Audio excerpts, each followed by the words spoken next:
Leonard N. Fleming. The Detroit News published 9:42 p.m. EDT May 19, 2019. The DNA of 6 Asian carp were detected in Illinois just a few miles from the shore of Lake Michigan, sounding alarm bells among those hoping to keep the invasive species out of the Great Lakes.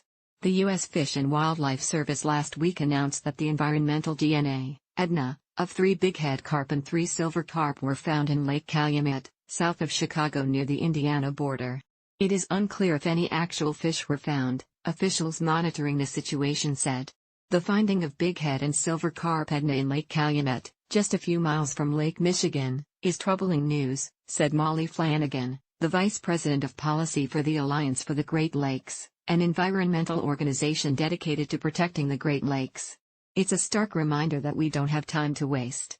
While the agencies continue monitoring and assessing the status of Asian carp, we need to move quickly with the construction of additional Asian carp protections at the Brandon Road Lock and Dam. Jennifer Caddick, the vice president of communications and engagement for the Alliance for the Great Lakes, said this isn't an indication that Asian carp are in the Great Lakes, but the EDNA findings show the fish were close by.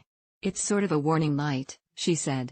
Caddick said there are still a series of locks before leading into Lake Michigan from Lake Calumet. Advocates seeking to protect the Great Lakes have long been trying to keep the invasive species out of the system.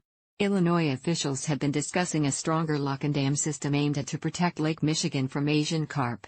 Governor Gretchen Whitmer also has waiting on federal plans to keep carp out of the Great Lakes with some support of the U.S. Army Corps of Engineers plan to install fish blocking devices at the Brandon Road Lock and Dam near Joliet, Illinois. U.S. Senator Debbie Stabenow released a statement about the latest development, saying news once again demonstrates the urgent need to take action to stop Asian carp from entering the Great Lakes. I will continue leading bipartisan efforts to ensure sufficient funding to monitor, detect, and take emergency actions against this threat, she said.